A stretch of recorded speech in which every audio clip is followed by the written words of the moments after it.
এইখানে আমাদের ঢালাই করার পরে রডের মধ্যে যে কংক্রিটগুলো লেগে আছে এগুলো কিন্তু আপনারা দেখেন ব্রাশের সাহায্যে কিন্তু এখানে ওয়াশ করা হইতেছে, পরিষ্কার করা হইতেছে। এই কাজটা অবশ্যই আপনারা যদি করেন তাহলে কিন্তু আমাদের কংক্রিটগুলো কিন্তু রডের গায়ে লেগে থাকে না।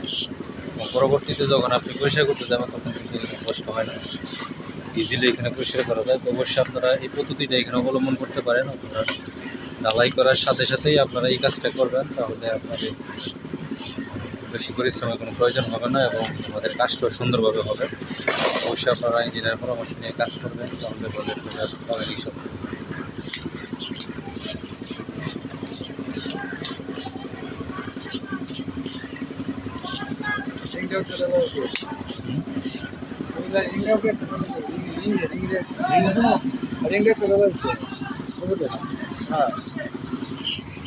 মাল এই কাজটা অনেকে করেন আর কি, বুঝছেন।